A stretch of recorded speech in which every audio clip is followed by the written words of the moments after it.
y son aspectos que desalientan la homogeneidad del modernismo.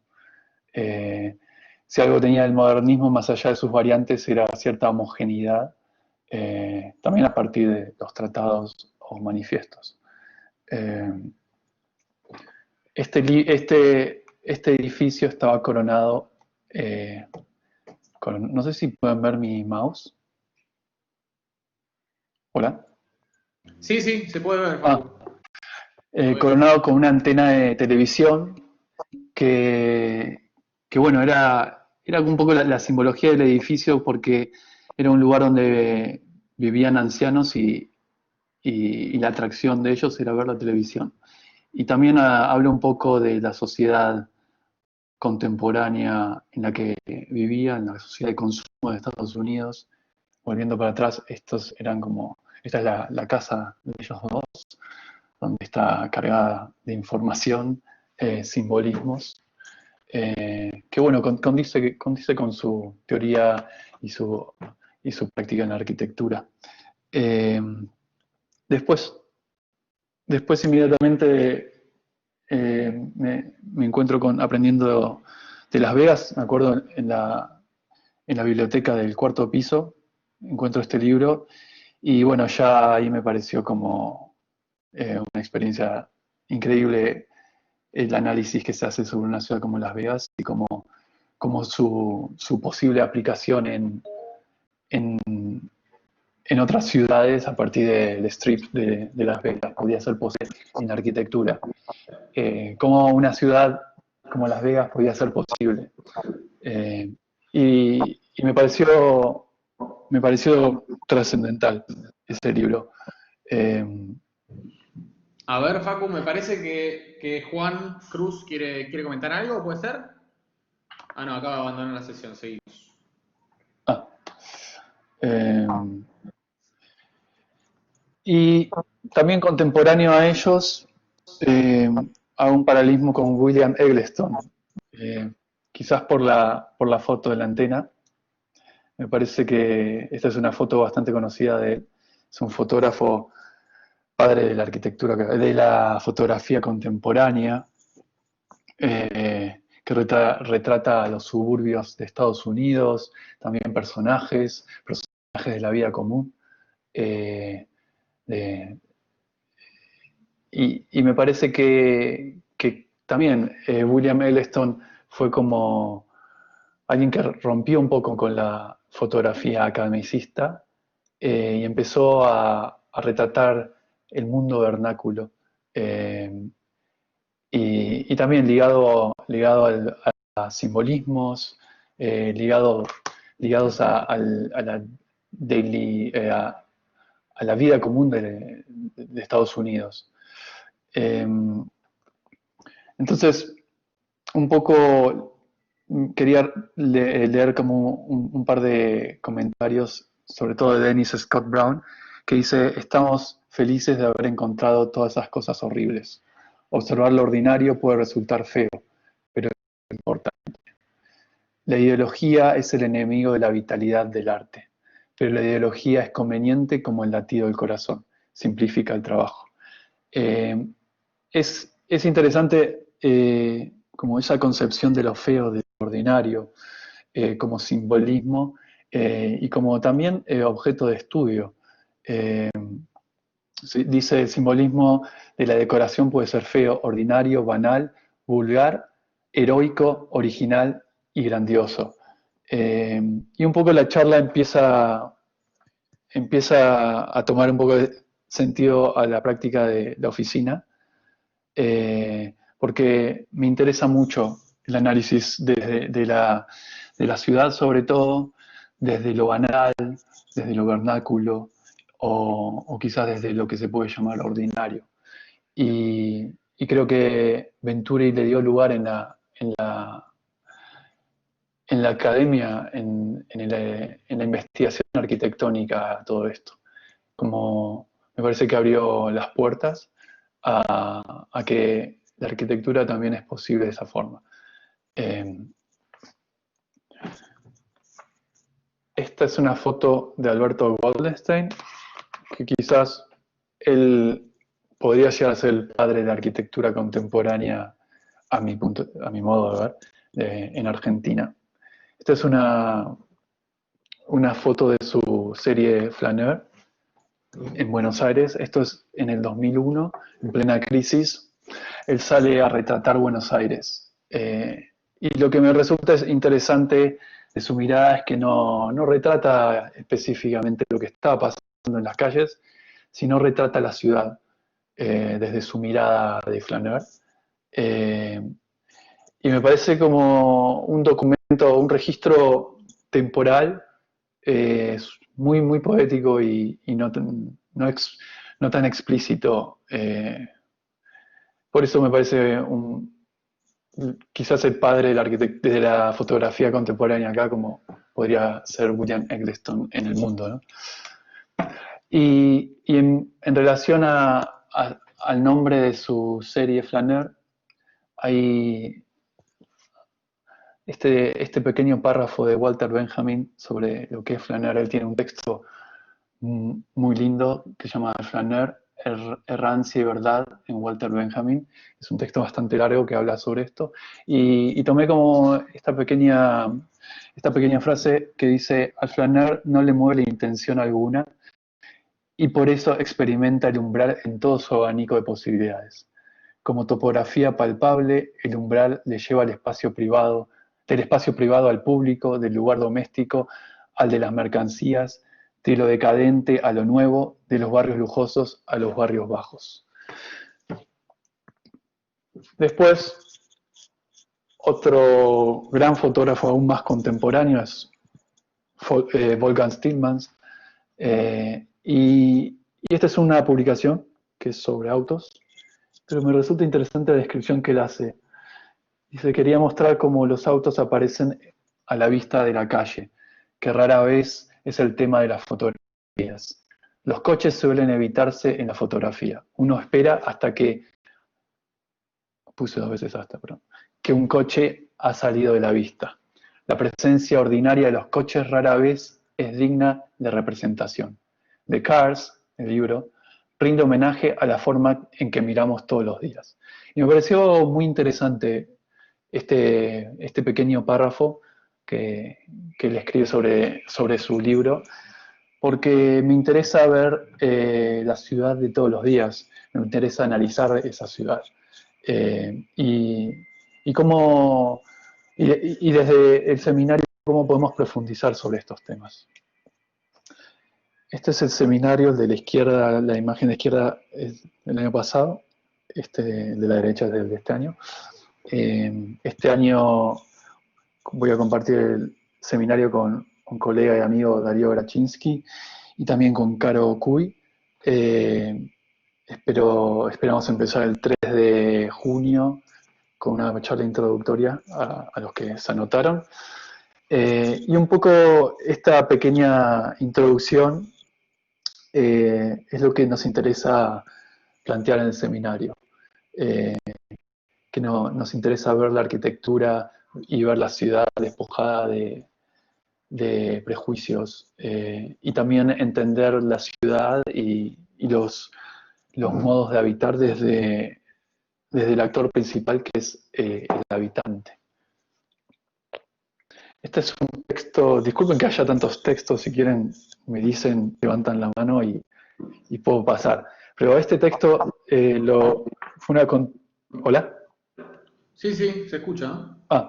Este texto fue una contribución en el seminario de Nico Oro, que lo vi que está acá, que me pareció muy interesante, y lo voy a leer rápidamente.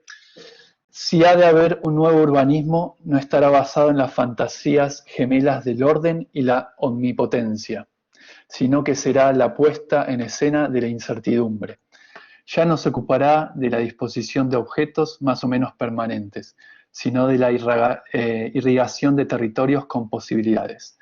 Ya no pretenderá lograr unas configuraciones estables, sino crear campos habilitantes para que alberguen procesos que resistan a cristalizar en una forma definitiva. ya no tendrá que ver con la definición meticulosa, con la imposición de límites, sino con nociones expansivas que nieguen las fronteras. No con separar e identificar entidades, sino con descubrir híbridos innombrables. Ya no estará obsesionado con la ciudad, sino la manipulación de la infraestructura para lograr interminables intensificaciones y diversificaciones, atajos y redistribuciones, la reinvención del espacio psicológico. Puesto que lo urbano es ahora omnipresente, el urbanismo nunca más tendrá que ver con lo nuevo, sino con lo más y lo modificado. Me resulta muy interesante este texto sobre la última parte que dice lo más y lo modificado, y tiene que ver un poco con el libro de Venturi, sobre todo con contradicción. Me interesa la contradicción en la ciudad, me interesa la contradicción en la arquitectura, y bueno, es un poco también mi afinidad con el manifiesto de Venturi contra la percepción que él tenía del modernismo desde la teoría moderna y desde la academia del modernismo, donde estamos llenos de posibilidades y donde también hay campos habilitantes para que pasen cosas. Y esas cosas que pasan en la ciudad es lo que nos interesa, y muchas veces son las cosas que ni siquiera nosotros como planificadores pensamos, sino que las mismas personas son los productores de esos campos habilitantes. Este es Sí, Paco, su... ¿Qué? un poco, no, te interrumpo un segundo porque un poco en relación a eso me pregunto cuáles son las cosas que vemos, ¿no? Como referencia justamente en la facultad para aprender lo que es la arquitectura. Y ahí me hago el replanteo de decir, bueno, en términos generales se suelen estudiar casos conocidos o tradicionales, se suelen estudiar estudios de vuelta con cierto renombre o arquitectura precisamente diseñada por arquitectos. Sin embargo, hay un gran porcentaje de la ciudad, que diría que es la gran mayoría, que no está diseñada por arquitectos y justamente tiene una apropiación casi espontánea de parte de la gente o de los usuarios. Entonces, me parece interesante este otro punto de vista que lo hemos visto en el seminario non doméstico, pero incluso me pregunto cuáles son las alternativas o las posibilidades que tenemos durante los estudios o durante la academia para precisamente poder estar viendo este abanico un poco más amplio, ¿no? De lo que es la arquitectura que estudiamos. Sí, sí, yo creo que voy a hablar en relación a la UBA, que es donde estudié. Lo bueno que tiene la UBA, lo grandioso creo yo, es el abanico de posibilidades.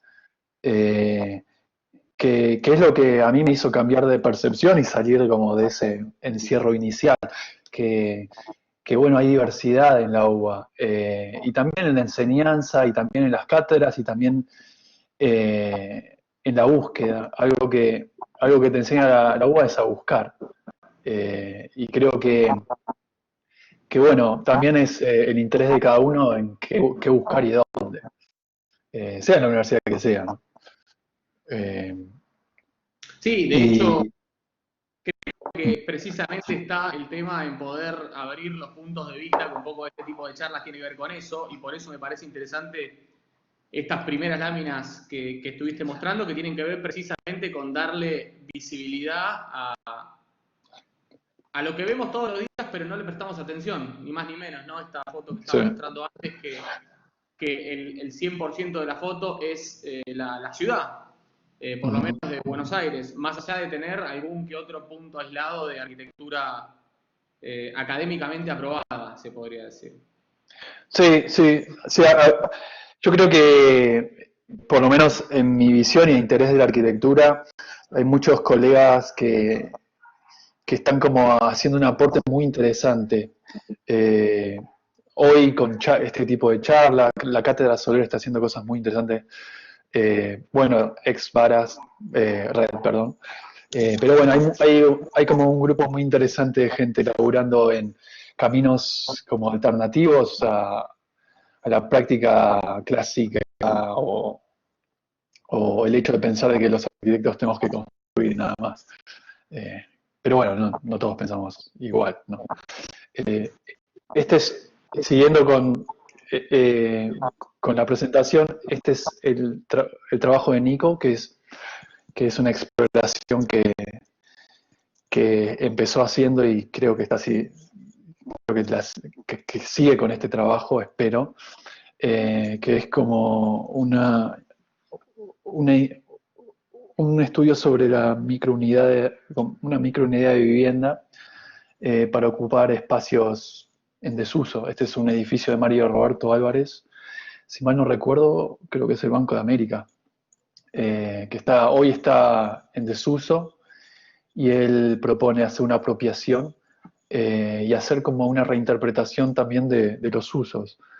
Poner vivienda en un edificio de oficina.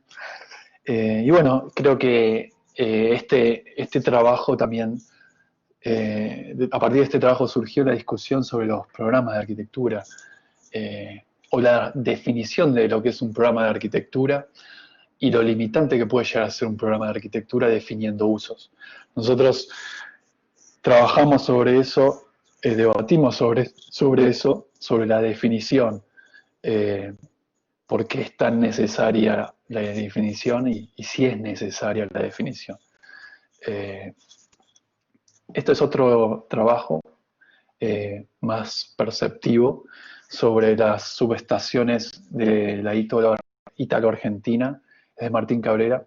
Él hizo como unas representaciones sobre apropiaciones de estos edificios, que son edificios, la mayoría los debe conocer los que viven en Buenos Aires, que hoy están puertas cerradas. Bueno, siempre estuvieron cerradas porque son estaciones eléctricas, pero ciertos de estos edificios permitieron como apropiaciones inesperadas. Hay algunos de estos edificios que se acoplan parrillas. Este es un edificio que tiene una apropiación por parte de un kiosco de diarios, y él hace como un registro sobre estos edificios a partir de este tipo de representación que eligió él. Lo que es llamativo además es que él... ¿Cómo? De hecho, este tipo de edificios, el más conocido es la Usina del Arte, ¿no? Que es como la más grande que hay, justamente ahí en el barrio de La Boca, y estas son como pequeñas subestaciones. Sí, creo que la expansión de estas subestaciones se dan hasta zona sur, también inclusive, no solamente en Capital. Pero me pareció muy interesante, y también cómo él pone en valor a partir del registro que hace este trabajo, que son como unos cuadros hermosos, y también cómo él labura. Él no, todas estas representaciones están hechas solamente de una perspectiva forzada, sin el uso del 3D, solamente líneas y CAD. Y esto de hecho son las puntas directamente de CAD. Me pareció como un trabajo muy sensible desde la investigación y la representación. Este es otro trabajo de Sol, Sol Alegre, que es sobre la apropiación de los puestos de flores en Capital, que hace como un registro de puestos de flores y cómo los puesteros reacondicionan sus espacios de trabajo para poder convivir con ellos, ya que tienen jornadas muy largas de trabajo. Y bueno, es un tipo de domesticación sobre su lugar de trabajo. Trabajamos sobre la ciudad de Buenos Aires. Todo lo que puede pasar acá adentro es posible. Y bueno, pensamos la domesticación desde muchas aristas. Este año con la incorporación de Darío Grachinsky, también vamos a pensar la domesticación del paisaje urbano. Él tiene una investigación muy interesante que presentó el año pasado en la Bienal de San Pablo, que bueno, seguramente va a hacer una presentación sobre eso en el seminario. Y bueno, esta es una foto de Heinrich, una fotógrafa alemana que gran parte de su trabajo lo desarrolló en Argentina. Hay un ruido raro, no sé si lo escuchan todos. ¿Puede ser? ¿Como que alguien está hablando? Quizás es algún micrófono, yo apago, por si acaso. Bueno, este es un trabajo que me pareció que muy interesante. Quizás todos tenemos la visión clásica de la ciudad de Buenos Aires retratada por Coppola, más allá de que toda la obra de Coppola no es lo que conocemos de la arquitectura inmaculada clásica, sino tiene como algunas aristas muy interesantes. Pero, pero Heinrich tiene como una visión que me interesa mucho de la ciudad. Este es un retrato que se llama Veraneando en la ciudad, en las terrazas de la ciudad, cuando no consideramos las terrazas como habitables en ese momento. Y tiene como una visión muy, muy linda de la ciudad que hay que apelar a archivos para encontrar este tipo de imágenes. Eh, esta es otra foto que me interesa de Grete Stern, una gran artista que retrató Buenos Aires, con una calidad, las dos con una calidad muy humana de la ciudad. Cómo retratar la ciudad de esta forma me parece como un registro histórico muy interesante. Creo que estas fotos están como eh, expresan mucho más que la obra inmaculada de la arquitectura clásica europea de Buenos Aires. Y creo que estas obras, esta es una foto satelital desde un avión de Buenos Aires, cuando ya empieza a tener como esa mixtura arquitectónica y empieza a crecer y empieza a ser mucho más densa. Este es el edificio, una foto de, de edificio Barolo y su entorno. Encontré esta foto porque, puse esta foto porque nosotros tenemos el estudio ahí y es algo que me interesa estar en el centro de Buenos Aires. Quizás a veces es medio caótico, pero la oficina está en el centro. Ahora no, nos vamos a mudar a 6 cuadras, pero vamos a seguir estando ahí en Congreso. Y un poco también el malestar de ir al Congreso o de lo que pueda llegar a pasar con las revueltas sociales o las manifestaciones en Avenida de Mayo o mismo también el tráfico diario de la ciudad, hace que me interese estar ahí. Como quizás es algo que me interesa en relación al libro de aventuras, es la complejidad. Creo que desde el Barolo se ve la complejidad de la ciudad. Estás desde la ventana del estudio mirando hacia el sur de la ciudad. Se puede ver hasta Lomas de Zamora, más o menos por ahí. Se ve la cancha de Racing también en los días que no hay mucha niebla. Pero esta visión de la ciudad me interesa, porque creo que es la ciudad que no tendríamos que esconder, y tendríamos que querer un poco más, porque vivimos ahí, convivimos con la ciudad.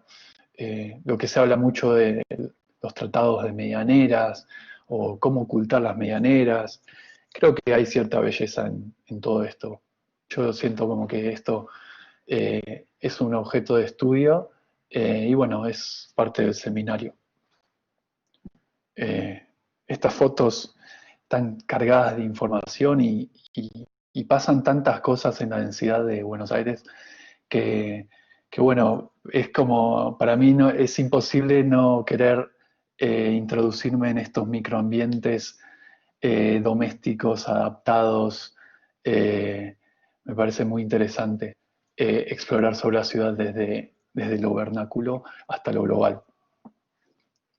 Estas son algunas fotos que sacamos, creo que con Lucía Legarreta.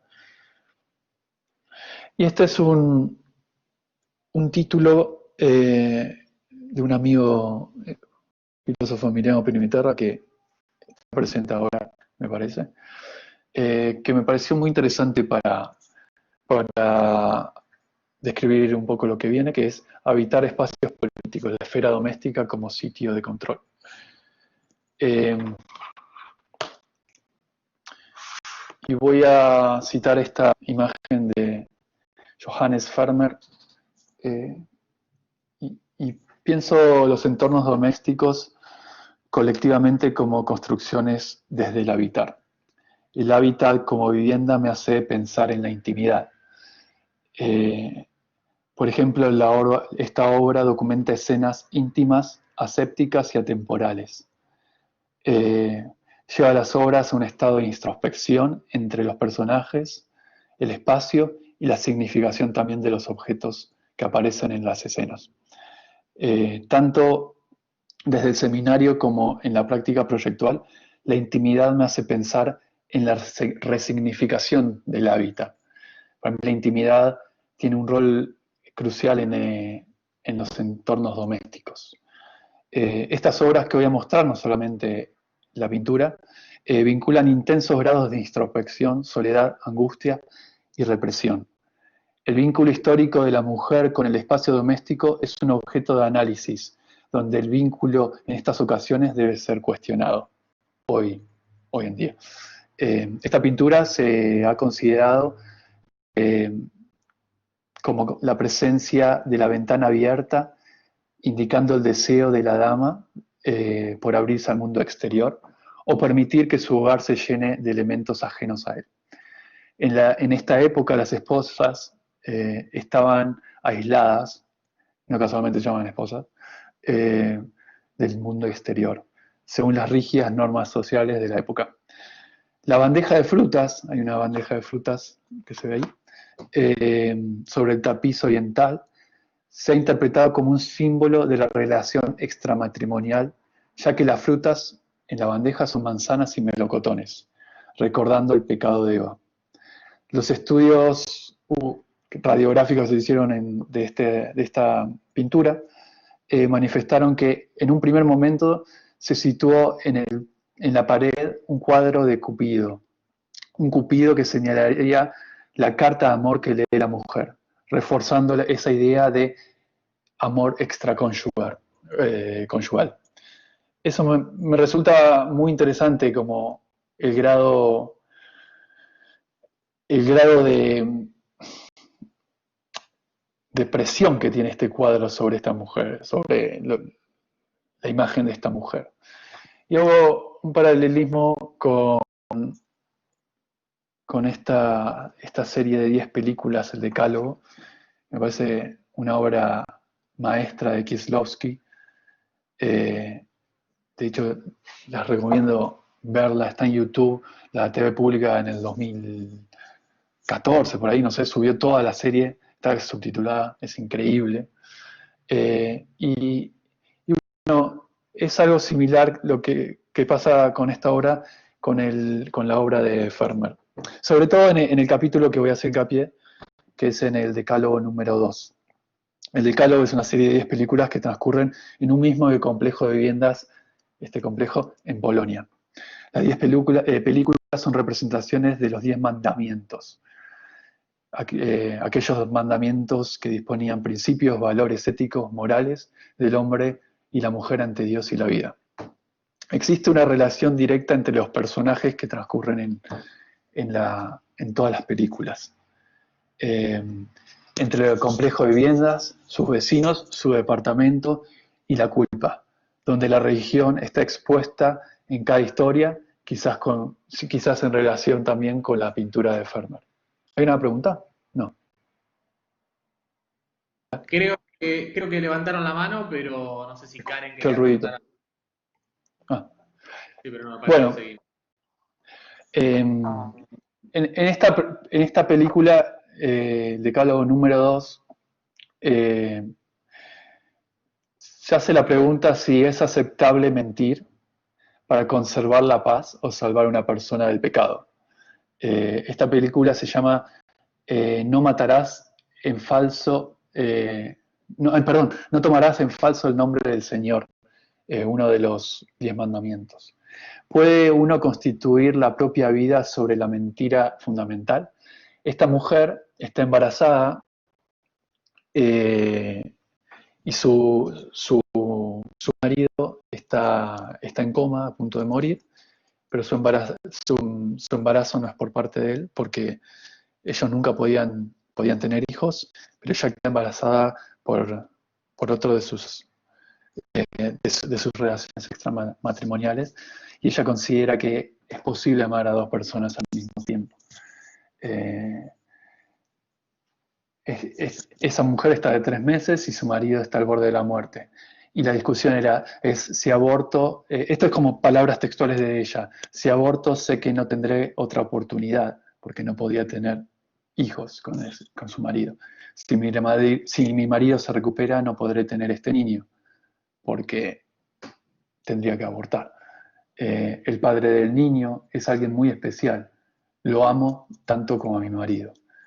No sé usted si puede pensar que uno ame a dos personas al mismo tiempo.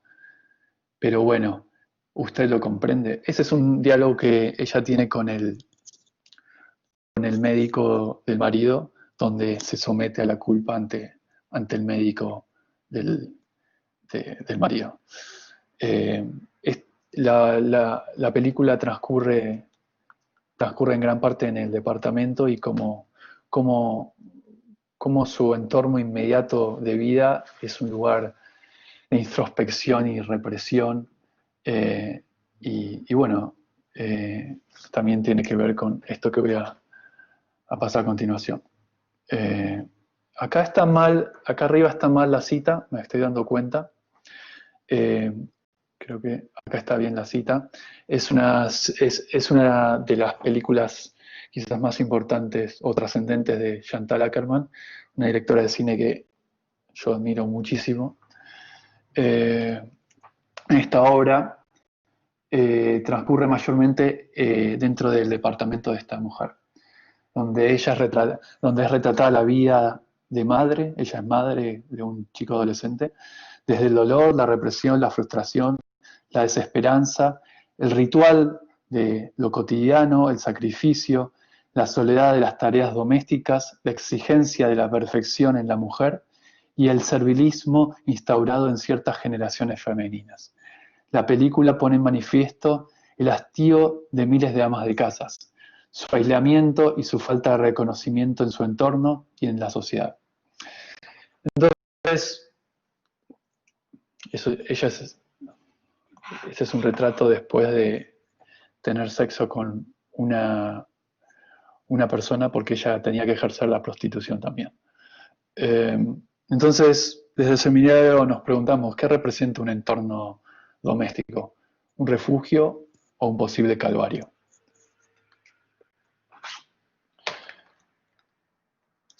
Cambiando un poco de tema, también en el seminario nos interesa la tipología. No sé cuánto tiempo vamos, podría ir más rápido si quieren. No, debemos ir 40 minutos, pero creo que Ok, no sé, pues total, los pero textos ya casi se terminan, así que... dale, Bueno, dale. también nos interesan las tipologías en la ciudad. Esta es una investigación sobre tipologías de galerías, donde descubrimos como unas arquitecturas bastante increíbles. El año pasado tuvimos que hacer un trabajo durante uno de los proyectos ahí en Microcentro durante varios meses. Creo que fueron 5 meses de trabajo más o menos. Microcentro, y bueno, fue como un incentivo también para el seminario descubrir todos estos lugares, y bueno, pensar la tipología de la arquitectura no reconocida me parece como algo muy interesante dentro del seminario, y también lo que pasa con estos espacios. Esta galería es muy interesante porque en su totalidad está bastante vacía, pero tiene ciertos lugares donde hay apropiaciones. Este es el primer piso, donde hay como un común acuerdo de reparadores de televisión y computadoras que coparon como como una de las salas del primer piso donde están todos los negocios repletos, no solamente de talleres, sino depósitos de computación, televisores, microondas, y el resto de la galería está casi cerrada, ahí se puede ver. Pero bueno, hay ciertos entendimientos que pasan en la investigación de la arquitectura o la ciudad vernácula que no son muy predecibles y que es un poco lo que nos interesa indagar. Cosas que pasan que nosotros como estamos acostumbrados desde nuestra práctica planificadora nos cuesta entender. Lo que pasa en esta galería específicamente me parece algo muy interesante. Después también la densidad y la mixtura de las zonas del microcentro también es algo que es objeto de estudio en el seminario. Estas galerías jardines, esos dos edificios grandes, de hecho el dibujo de estos edificios fue hecho por Germán. No todos, porque el resto los hizo Lu y Caro. Y también los interiores, qué pasa dentro de esta masa de hormigón armado y ladrillo, terrazas y ventanas, pasan estas cosas como casas de cambio, como un submundo de la economía ilegal pero declarada, o mismo también estos bares en los interiores de estas galerías abandonadas. Si se fijan, este bar es una reproducción tal cual de un bar que está en esa misma galería que les mostré. Todos los negocios adyacentes están todos cerrados, pero hay un cierto público que decide estar ahí, que decide elegir ese bar e ir ahí, porque es un nicho de personas que van todos los días. No sé qué irá a pasar en un futuro cuando empiecen a morir, porque muchos de ellos son ya bastantes viejos. Pero bueno, estos nichos dentro de las ciudades nos interesan mucho porque hablan un poco en este caso, de la cultura porteña de la ciudad. Y bueno, ahí quiero un poco pasar a citar a Peter and Alison Smithson, también a Independent Group, que bueno, ellos lo descubrí también más avanzado en la facultad, gracias a Taller ABB, me acuerdo, una muy buena cátedra. Y bueno, ellos dicen que la belleza, el arte, la arquitectura, el diseño puede ser encontrada en lo ordinario, en lo banal, en el día a día. A partir de experimentos proyectuales como Patio and Pavilion, House for a Society That Have Nothing, ellos tienen una serie de proyectos experimentales y digo experimentales porque realmente eran experimentaciones sobre lo banal, sobre la vivienda, sobre los modos de vida. Sobre todo House para una sociedad que no tiene nada, es un proyecto hasta personal que hicieron en su propia casa, en House of Soho, que bueno, indagan sobre un concepto que se llama el as found. El concepto implica mantener la arquitectura existente tal como está, sin ninguna alteración, y emplear los materiales de la construcción en su mera cotidianidad. Esta casa, la casa que para una sociedad que no tiene nada, es un pequeño edificio de 4 pisos conectados a través de una pequeña escalera. Una casa de concreto desnudo, ladrillo y madera. La estructura está completamente expuesta, tanto en el interior como en la fachada.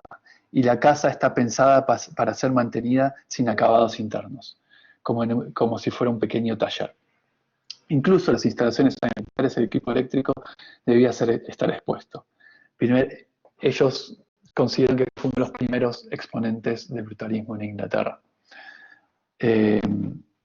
Ellos también, una de las frases que tienen es que ellos buscan un alto estándar de la construcción básica. Eso me resulta muy interesante, en contraposición también ellos del modernismo, de que ellos decían que el modernismo en algún momento implícitamente se tiene que acabar por, por, por la economía misma. El colapso de las economías hace que el modernismo desaparezca, las máquinas puedan llegar a ser reemplazadas y el concepto modernista puede ser acabado.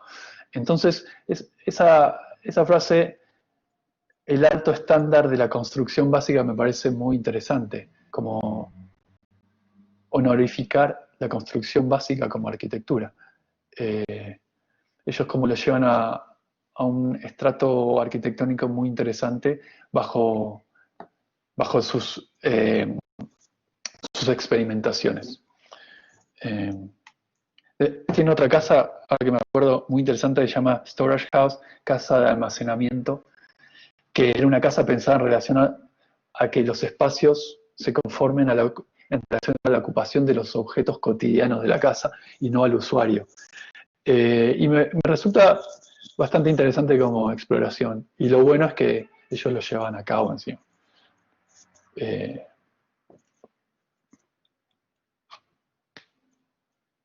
Esta es la imagen de ellos dos, que junto a un grupo, el grupo independiente, que era un fotógrafo y un artista, hicieron en una exhibición, se llamaba Patio en Pavilion, que era un happening de dos artistas como si fuera un patio, como un backyard de Inglaterra, como un patiecito de la casa, de la parte de atrás de las casas de Inglaterra, donde representaban lo banal, lo ordinario, de la cotidianidad de la vida en un patio. Me resultó muy interesante y también pueden hacer screenshot de estas cosas porque hay cosas muy interesantes para googlear.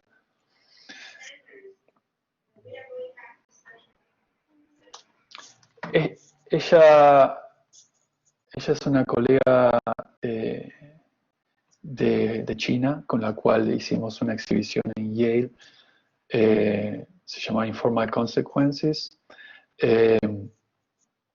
Un ensayo sobre tipología de supermercados chinos. Esto surgió a partir de una investigación que es sobre supermercados chinos de Buenos Aires, que empezamos a hacer en el 2018 con el estudio, que todavía sigo trabajando en eso.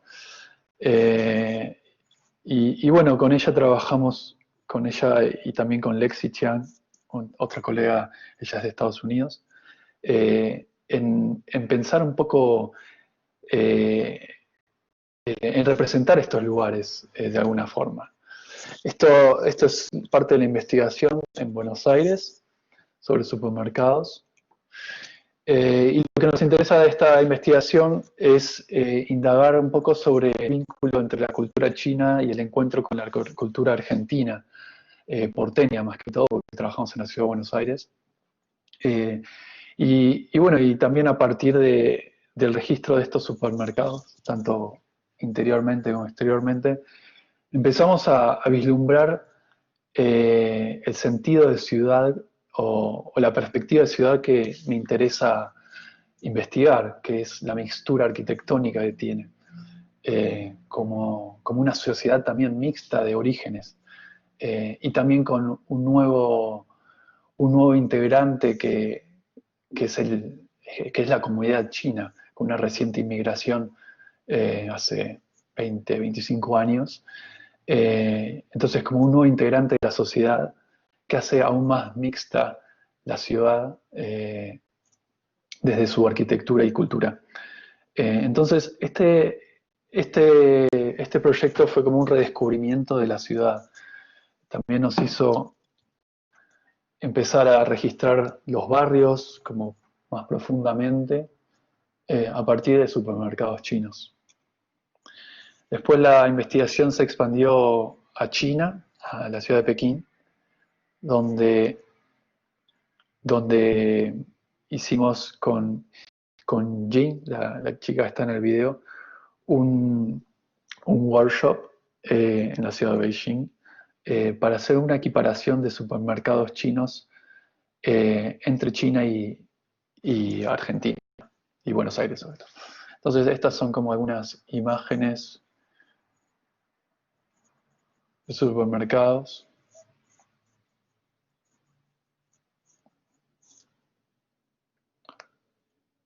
En el recorrido que hicimos. Y lo que es interesante es que en los lugares quizás más informales de la ciudad de Pekín, que son los barrios, los hutongs, que son los barrios más antiguos, es donde encontramos las mismas tipologías que en Buenos Aires. Quizás la ciudad en los lugares más desarrollados, entre comillas, donde hay una arquitectura quizás más global, más globalizada, podemos encontrar como las mismas cadenas, obviamente no las mismas cadenas, pero las mismas tipologías de cadenas de supermercados, pero en estos barrios todavía proliferan estos supermercados cercanos a los habitantes de los hutongs, que en nuestro caso serían nuestros supermercados chinos de nuestros barrios.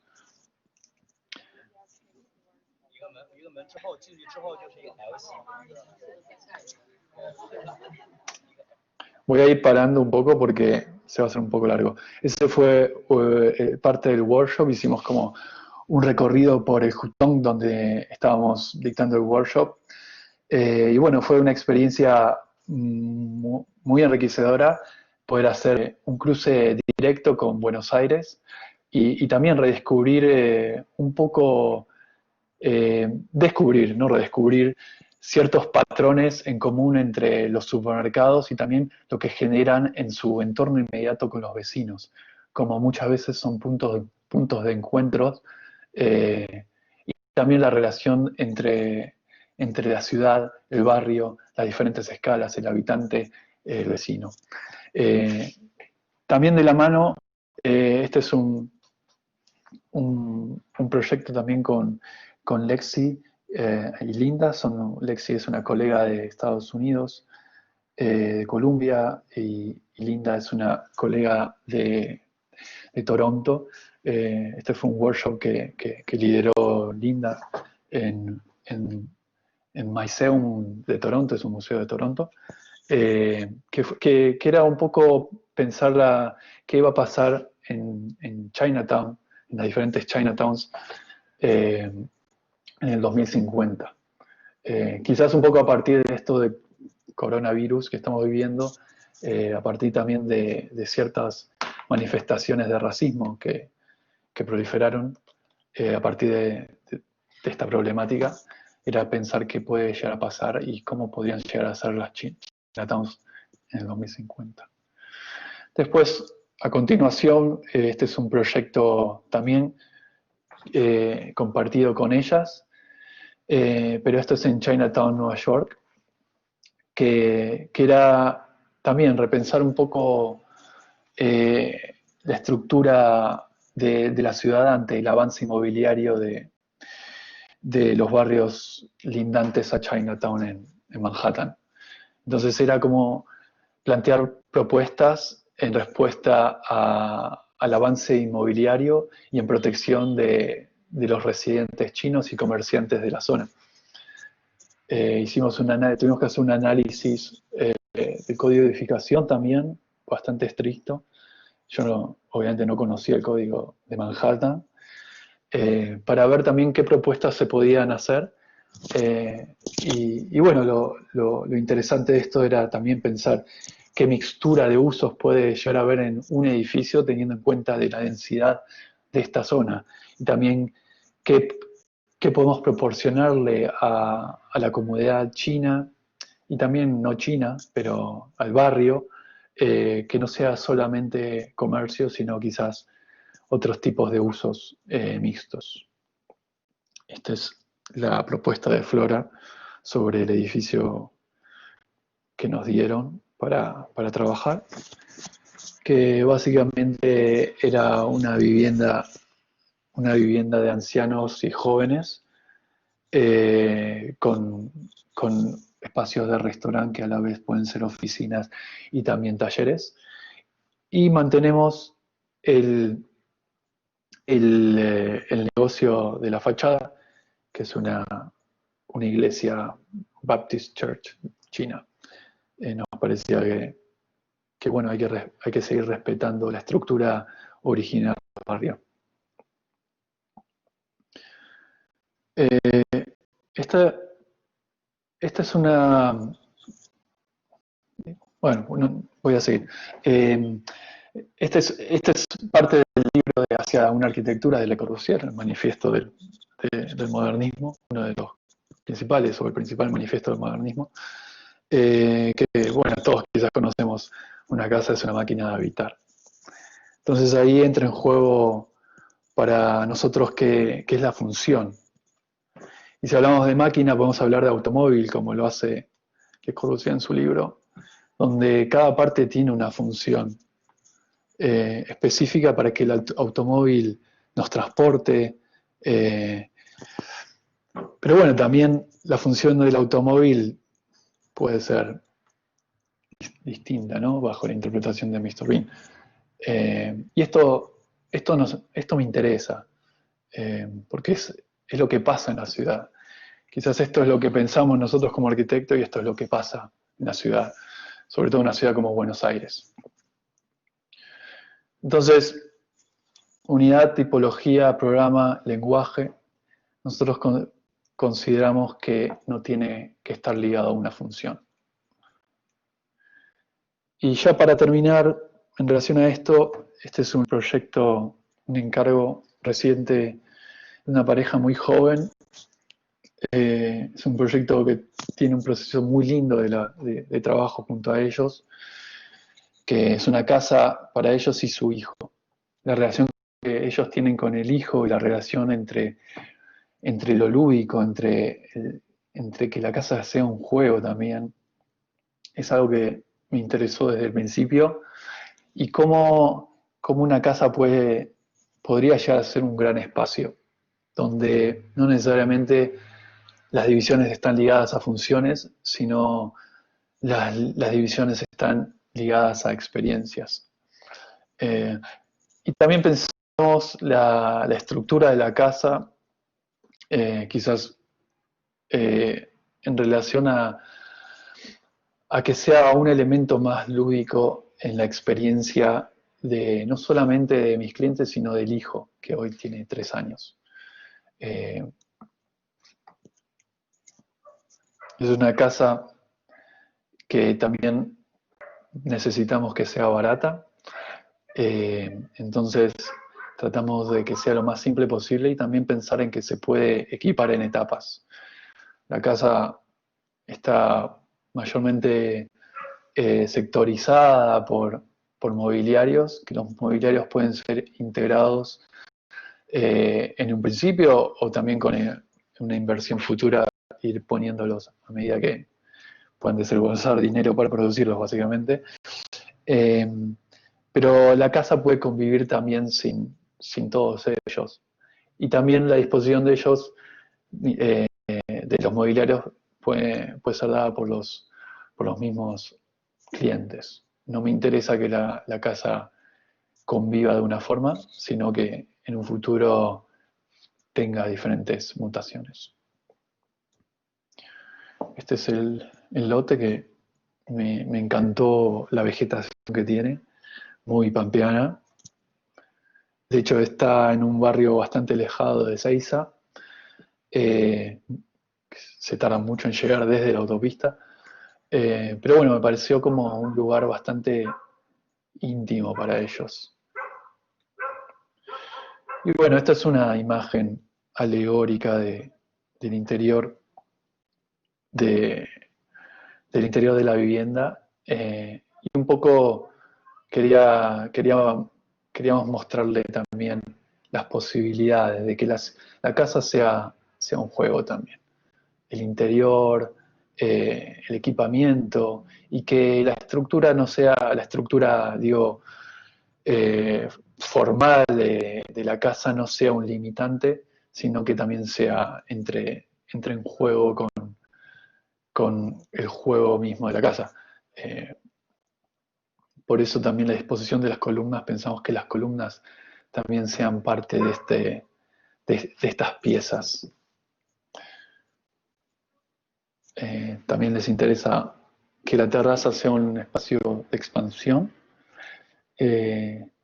pero no queremos por el momento hacer una domesticación del lugar, sino que ellos quieren vivir la experiencia para ver qué hacer. Y me pareció como algo muy interesante también.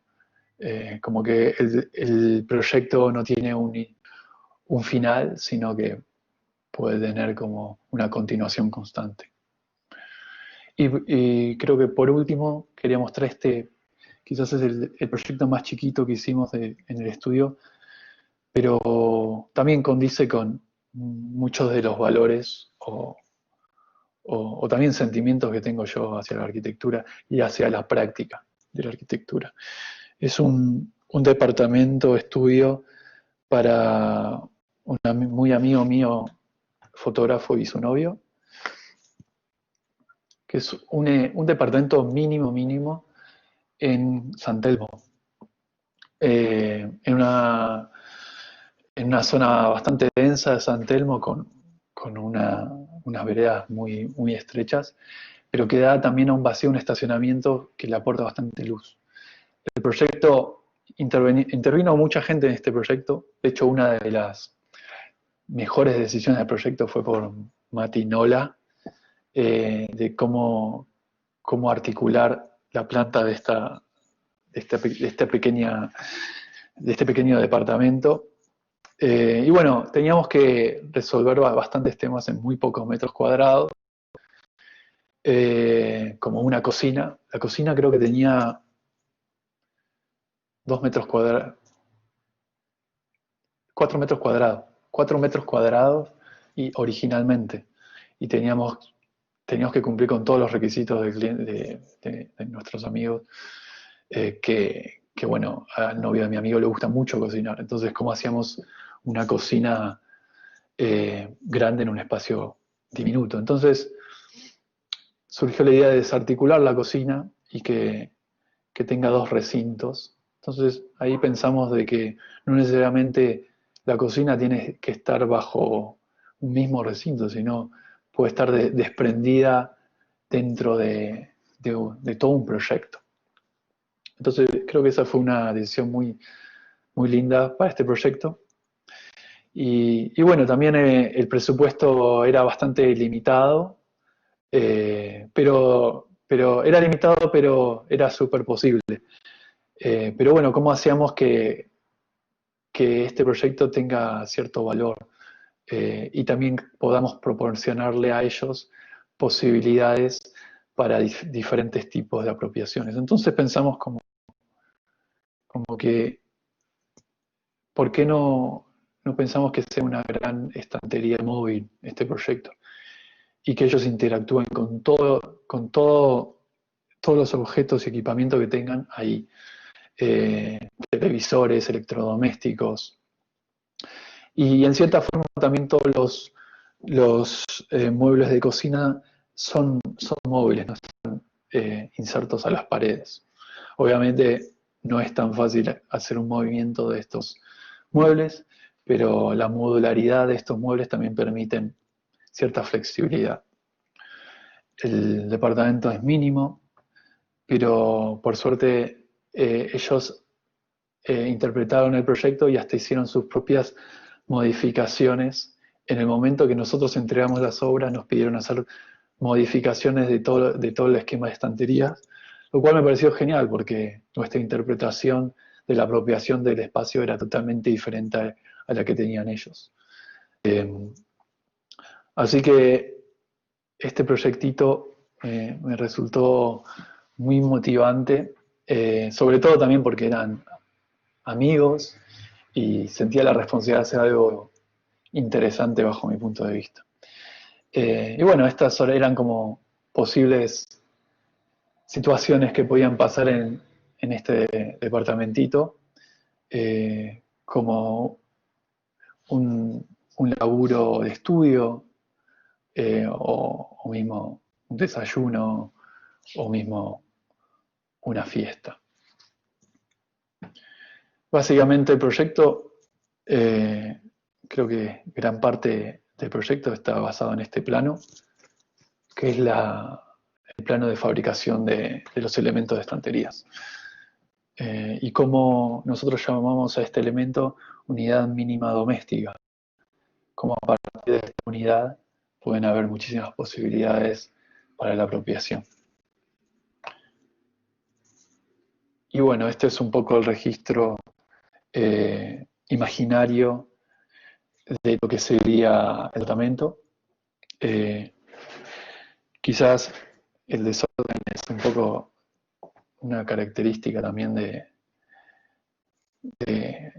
forma de vida, o quizás mi forma de vida en el estudio, que a veces es un verdadero desorden. Pero bueno, para mí habla también de un registro de vida, de uso. Obviamente, esta imagen fue totalmente diferente al resultado porque ellos dos son sumamente ordenados, así que esta imagen quizás era un imaginario mío. Y bueno, por último, presentarles como este es otro proyecto, ya terminó.